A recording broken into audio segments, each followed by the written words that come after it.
কাটায় মুখোমুখি।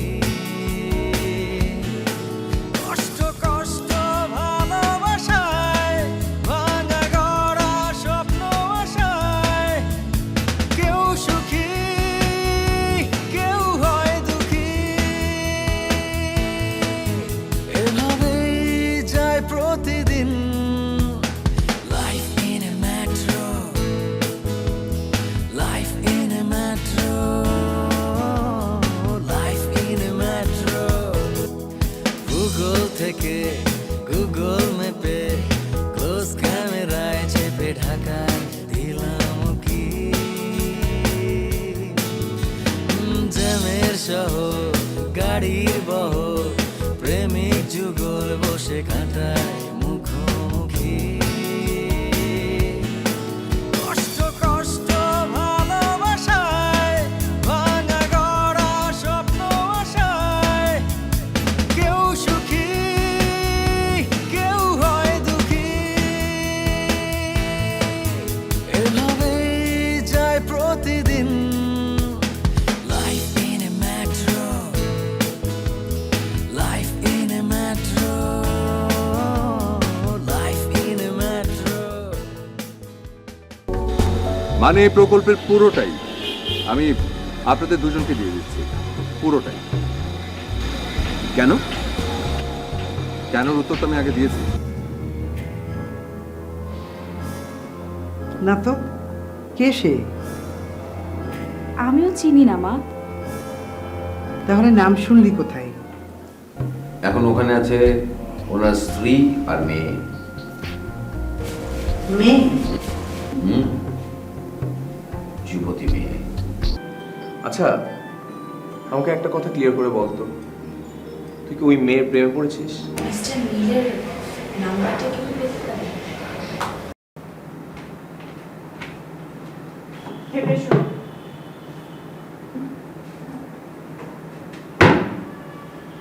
কি হলো, আসো খেতে?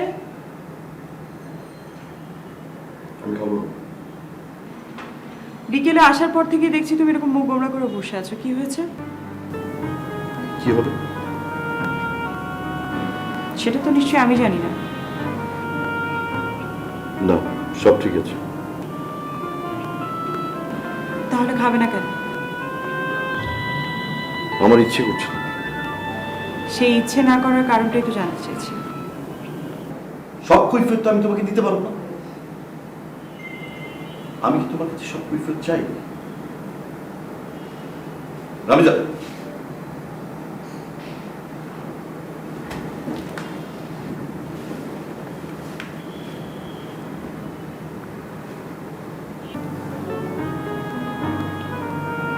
Sorry, it's okay. আজ আসলে মনটা একটু খারাপ। কেন? এমনি। আচ্ছা, বাসায় কেউ এসেছিল? কখন? যখন আমি ছিলাম না। হ্যাঁ, অনেকেই তো এসেছিল। কারা? আজ এত খুঁটিয়ে খুঁটিয়ে জানতে চাইছো কেন? এমনি। না, এমনি না। নিশ্চয়ই তোমার কিছু হয়েছে, অথবা তুমি অন্য কিছু জানতে চাইছো। বলো তো কি হয়েছে? হ্যাঁ, ঠিকই ধরেছ। আজ বাসার গলির মুখে আসার সঙ্গে সঙ্গে দেখলাম প্রীত বেরিয়ে যাচ্ছে। আমি ওকে ডাক দিলাম, ও আমাকে দেখে ছুটে পালাম। হ্যাঁ, প্রীত এসেছিল বিকেলের দিকে। কই, কিছু বলনি তো? বলার মতো তো তেমন কিছু হয়নি যে বলবো। কি বলেছে? কি বলবে? আমি তো দরজাই খুলিনি, কোনো কিছু বলার সুযোগই তো দেইনি। ভালো করেছো, খুব ভালো করেছো। Thank you. বাসায় একা থাকলে দরজা খোলা উচিত না। চলো খেতে চলো।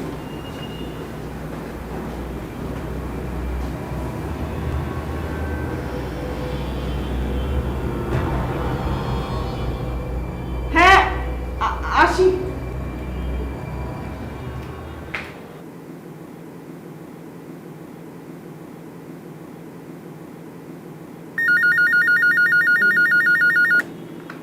হ্যালো। জি স্যার, মিস তানিয়া আসছে আপনার সাথে দেখা করতে। তানিয়া? জি স্যার। কোথায় সে এখন? স্যার আপনার জন্য অপেক্ষা করছে। আপনি এক কাজ করুন, আপনি ওকে অপেক্ষা করতে বলুন, আর আপনি ওকে কফি দিন। আর আমি যে অফিসে আছি সেটা বলার দরকার নেই, ওকে?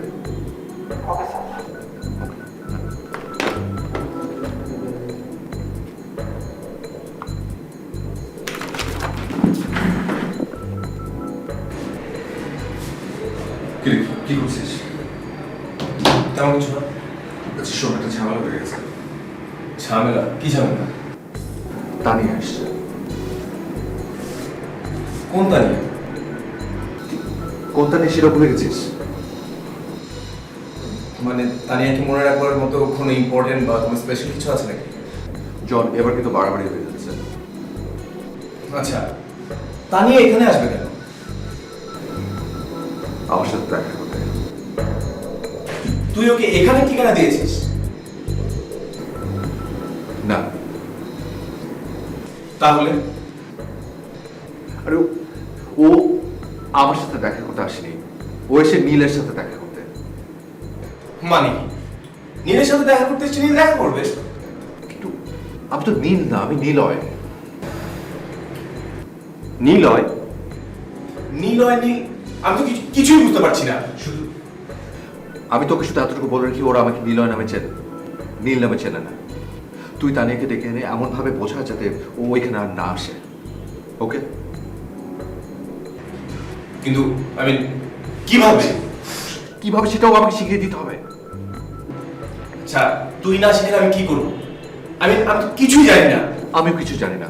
তুই যে ব্যাপারে সেটা ব্যবস্থা কর, তুই যে ব্যাপারে সেটা বুঝিয়ে সুঝিয়ে এখান থেকে বিদায় কর, ব্যাস।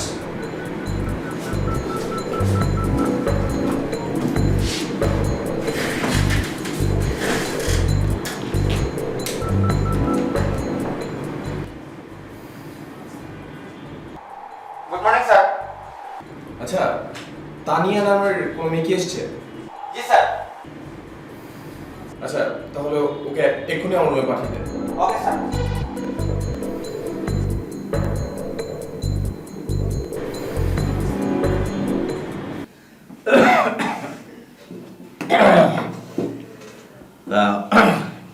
কি ব্যাপার আকবর সাহেব, হঠাৎ এরকম জরুরি তলব? হ্যাঁ শকত, তুমি সেদিন বলেছিলে না যে নীলকে এমন জায়গায় মারবে যেখানে আঘাতটা সবচেয়ে বেশি লাগে।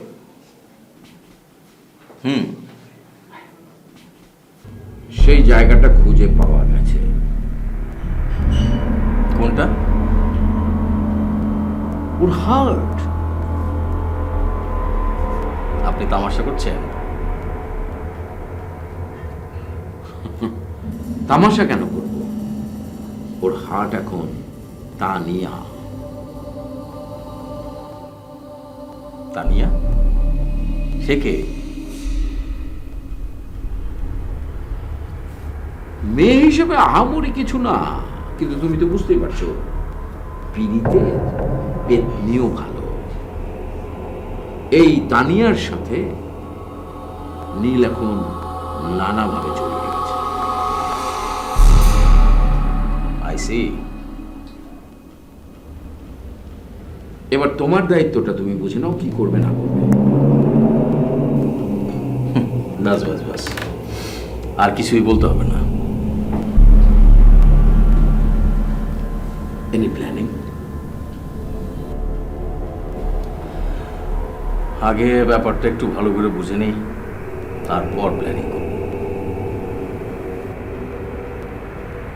হ্যাঁ, আমি তোমার উপরে ভরসা করে সব ছেড়ে দিচ্ছি।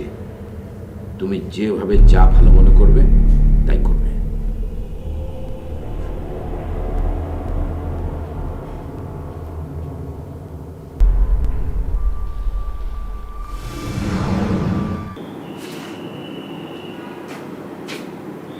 বস। কি বলো তানিয়া? তার আগে বল, নীল আর নীলয় এই বিষয়টা ক্লিয়ার কর আমাকে। তোকে বলছি তো, তুই আগে আমাকে বল যে তানিয়া কি বল। তেমন কিছুই বলেনি, শুধু বলছে নীলের সাথে দেখা করবে, ও নীল ছাড়া কাউকে কিছু বলবে না। তুই নীলের পরিচয় সে কি করে জানলো? সেটা আমি কি করে বলবো, আমার সাথে কোনো কথাই বলতে চাচ্ছে না। সে শুধু একমাত্র নীলের সাথে কথা বলবে, আরও উল্টা আমাকে চিনে ফেলেছিল। এখন বল তোর কাহিনীটা কি?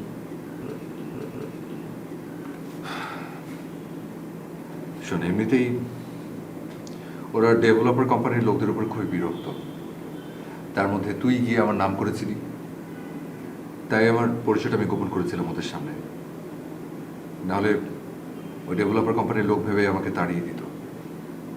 আরে বাপরে, গুরুতর অবস্থা দেখছি। এখন তাহলে কি করবি? সত্য পরিচয়টা ছাড়া কিভাবে কি? এই জন্যই তো তোর সাহায্য চাইছি। আচ্ছা, তানিয়ার কোন দিকটা তোকে বেশি আকর্ষণ করেছে বলতো দেখি? ওর উদারতা, মানুষের প্রতি ওর মমত্ববোধ। তার মানে এখন যা করার তোর এই নীলয় পরিচয় করতে হবে। এছাড়া আর কোনো উপায় নেই।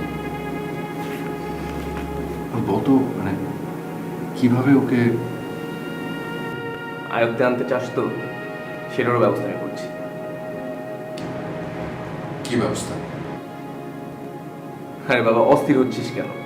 একটু ভাবতে দে। আচ্ছা দেখ, মেয়েরা প্রেম করার জন্য পছন্দ করে ইয়ো ইয়ো টাইপ ছেলে পেলে, আর বিয়ে করার জন্য ভদ্র সভ্য। এখন ইউ ডিসাইড তোর টার্গেট কি। বিয়ে। তাহলে তোর সিধে সাধা হয়ে থাকতে হবে ওর সামনে, আর সিধে সাধা ভদ্র এই ধরনের ছেলে পেলেদের মেয়েরা বেশি পছন্দ করে। আর শুধু সরলভাবে থাকলে হবে না, মানুষের জন্য কিছু করা, এরকম ধরনের কিছু করে ওকে দেখাতে হবে যদি করতে পারছিস। সেটা না হয় করলাম, কিন্তু পরিচয়টা? আই গেস তোর পরিচয়টা গোপন রাখাই ভালো, কারণ ও যদি কোনোভাবে জানতে পারে তুই সেই নীল যে ওদেরকে বাড়ি থেকে উঠিয়ে দিতে চেয়েছিলি, তাহলে জেনে শুনে সে কখনোই তোর সাথে অ্যাটলিস্ট প্রেম করবে না। রাইট, বাট প্রেম করার পর যদি সে সেটা জানতে পারে? সেটা সময়ের উপর ছেড়ে দেওয়া ছাড়া জানার উপায় নেই। তবে সে যদি সত্যিকার অর্থে তোকে ভালোবেসে থাকে, আমার বিশ্বাস ছাড়বে না।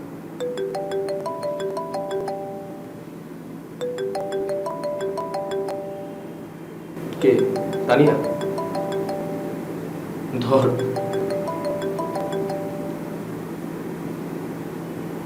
হ্যালো, কি হয়েছে?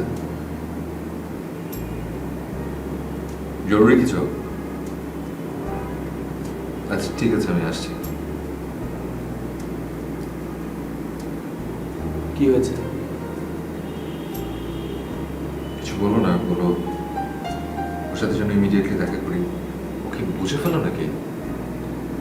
আমি তো আর ওই নাটকের প্রফেশনাল অভিনেতাদের মতো অভিনেতা না। আই গেস যেভাবে বলেছি বোঝার কথা না। ঠিক আছে, আমি যাচ্ছি।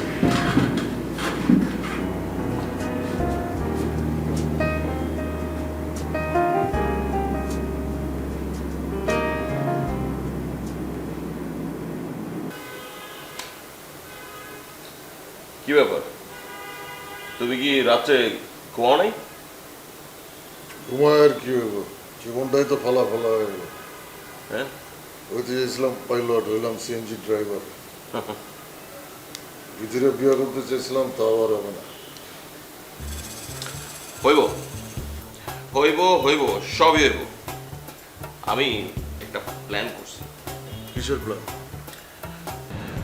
বলছি, তুমি মাথা ঠান্ডা করে শোনো। বলো, আমার মাথায় এখনো ঠান্ডাই আছে। তুমি তো জানো যে আমি তো চাকরি বাকরি করি না, আর চাকরি বাকরি করি না বলেই তো রাখি আমার সাথে ব্রেকআপ করছে। এখন বলো রাকিরে কি করতে হবে? হাইজ্যাক করে তুলে আনতে হবে? আরে না না, আমি ওকে নিয়ে আর ভাবি না। ভবিষ্যৎ যদি সুন্দর হয় তাহলে সুন্দরী মেয়ে কিন্তু যাবে আর আসবে। ওই এক সুন্দরীর পাল্লায় থাকলে না কিচ্ছু হবে না। ঠিক, মেয়েরা খুব নিষ্ঠুর। সামান্য একটা চাকরি নাই বইলা রিলেশনে ব্রেকআপ করে ফেলবে। সব কিছুর সলিউশন হচ্ছে টাকা। তোমার কাছে যদি অনেক টাকা থাকে তাহলে কিন্তু সব সমস্যার সমাধান হয়ে যায়। যদি কোনো রিলেশন কোনো কিছু পার্মানেন্ট করতে চাও তাহলে কিন্তু টাকা একটা ইম্পর্টেন্ট ফ্যাক্ট। এখন ধরো তোমার কাছে 5-10 লাখ টাকা আছে, তাহলে তুমি কিস্তিতে একটা ট্যাক্সি কিনা তুমি বিধিকে বিয়ে করতে ফেলো। কিন্তু অত টাকা তুমি পাইবা কই? ডাকাতি করবো, ডাকাতি। কি কর? আরে মানে তুমি বুঝতে পারতেছো না, ডাকাতি করবো। আরে বুঝবো না কেন, কিন্তু এত রাস্তা থাকতে ডাকাতি কেন? আর কই ডাকাতি? আমাদের বেশি দূরে যেতে হবে না, এই বাড়িওয়ালার বাড়িতে ডাকাতি করবো। আমি খুব হিসাব নিকাশ করে দেখলাম, এই বাড়িতে ঝাড়া দিলেই 5-10 লাখ টাকা পাওয়া যাবে, আমি শিওর। কি কইতেছো তুমি এইসব? আমার সিদ্ধান্ত আমি তোমাকে বললাম, এখন তুমি ওকে চিন্তা করে জানাও। তুমি যদি এই সিএনজি চালাও, লতা আপাকে কোনোদিন তার বোনটা তোমার সাথে বিয়ে দিব? বিধির সাথে তোমার কোনোদিনই বিয়ে হবে না।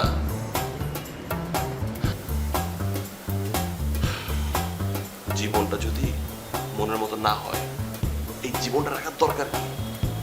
তুমি একটু ভাবো। আচ্ছা আমি তো ভাইবা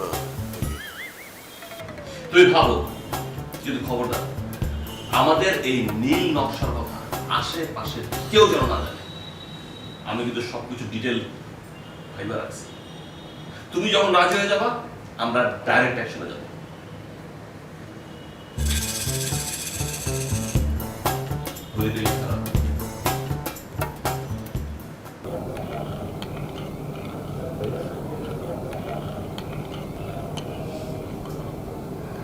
আমি আপনাকে মনে মনে খুঁজছিলাম। আপনি আমাকে মনে মনে খুঁজছিলেন আর আমি আসবো না? দেখেছেন, আপনি আমাকে মনে মনে খুঁজছিলেন আর আমি আপনার সঙ্গে দেখা করতে চেয়েছি। আমি ফোন না দিলে তো আপনি আসতেন না। সত্যি কথা বলতে আমারও কিন্তু আপনার সঙ্গে দেখা করতে ইচ্ছে করছিল, পরে আর বলিনি, কারণ আপনি আবার কি মনে করে বসেন। মনে করার কি আছে? তা অবশ্য ঠিক, তারপর ভাবলাম যে অফিস করছেন। আচ্ছা যাই হোক, আপনার অফিসের খবর বলেন, কেমন চলছে অফিস? অফিস ঠিকঠাক। জানেন, একটা আজব ঘটনা ঘটেছে। তাই? আচ্ছা, আপনি কি নীল নামের কাউকে চেনেন?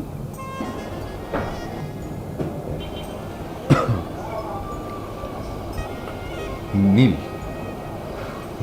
না তো, কেন? না, আমার যেখানে চাকরি হয়েছে সেখানে নাকি নীল নামের একজন লোক আমার জন্য গিয়েছিল। আমার জন্য নাকি সাম কাইন্ড অফ তদবির করেছে। বাট অদ্ভুত ব্যাপার কি জানেন, আমরা কেউই তাকে চিনি না। এই কথা কে বলছে আপনাকে? আমার অফিসেরই ইমিডিয়েট বস। আপনি তাকে চিনবেন না। এমনও তো হতে পারে যে সে আপনার সঙ্গে মজা করেছে। তার সাথে কি আমার মজা করার সম্পর্ক নাকি? তাছাড়া উনি আমাকে নীলের অফিসের ঠিকানা দিয়েছেন। প্লিজ আপনি বলবেন না যে আপনি সেই ঠিকানায় গেছেন? যাবো না কেন? আমি তো সেই নীলকে দেখতে চাই। কেন? আজব, যে মানুষটা আমার জন্য এত কিছু করলো, কেন করলো সেটা আমার জানতে হবে না? হ্যাঁ, তা অবশ্য ঠিক, কিন্তু কিছু জানতে পেরেছেন? কিভাবে পারবো বলুন? সে নাকি অফিসেই বসে না, তার কোনো খবর কেউ দিতে পারলো না। পুরাই আজব ক্যারেক্টার। হ্যাঁ, অনেকে আছে এরকম নিভৃতচারী। যতই নিভৃতচারী হোক, সে আমার জন্য কেন করবে? না মানে আজকাল কেউ স্বার্থ ছাড়া কোনো কিছু করে না, তো তাই আপনার প্রতি একটু সন্দেহ আছে। সন্দেহ করার যথেষ্ট কারণ আছে। সে অফিসে গিয়ে আমার সন্দেহ আরও বেড়ে গেছে। আপনি জানেন, সেটা একটা ডেভেলপার ফার্ম, আর ওইখান থেকে আমাদের বাড়ি কেনার জন্য লোক আসে কিছুদিন আগে। এটা যেটাই করুন, এখন তো আর নিশ্চয়ই তার কোনো ঝামেলা করছে না। তা অবশ্য করছে না। সুতরাং নীল যে কাজটা করেছে সেটা তোদের ভালোর জন্যই করেছে। তাকে খোঁজার কি দরকার? সে আড়ালে থাকতে চাইবে, থাকুক। কিন্তু আমার যে জানতেই হবে কে এই নীল। যে নিজেকে জানাতে চায় না তাকে জানতে চাইলে হয়তো সে কষ্ট পাবে। কাউকে কষ্ট দিয়ে কী লাভ? আর যতদূর আমি জানি আপনি কাউকে কষ্ট দিতে চান না, রাইট? আপনি দেখছি নীলের পক্ষ নিয়ে কথা বলছেন, কোথায় আপনি আমার পক্ষ নিয়ে কথা বলবেন তা না। আমি আপনার পক্ষেই আছি। নীল যা করেছে আপনার ভালোর জন্য করেছে, আমি ওর বিপক্ষে কেন কথা বলবো? আচ্ছা আমার কথা ছাড়ুন, তারপর বলুন কেমন চলছে আপনার দিনকাল? চলছে কোনো রকম। আন্টি কেমন আছে? মা ভালো আছে। মা বলছিল আপনাকে একদিন বাসায় দাওয়াত করবে, কবে ফ্রি আছেন আপনি? আপনি যেদিন বলবেন সেদিন। মানে কি আপনি এখন কোনো কাজই করছেন না? না, কাজ করবো না কেন? না যেভাবে বললেন মনে হলো আপনি অল টাইম ফ্রি। না মানে আমি মিন করেছি যে প্রিয় মানুষের জন্য চাইলে ফ্রি টাইম বের করে নেওয়া যায়। ভালো বলেছেন। তাহলে আজই চলুন না। আজ না করতে পারবেন না, ওকে? আচ্ছা ঠিক আছে, বেশ বলছি। তারপর কি করলেন আপনি? অফিসে করেছেন? অভিমানে পিছু টানে সুবিধা বঞ্চিত কিছু শিশুদেরকে পড়ে, ওখানেও সময় দিতে হয়। এটা তো দারুণ ব্যাপার। তুমি ঢাকায় আসলে আমাদের বাড়িতে থাকবে।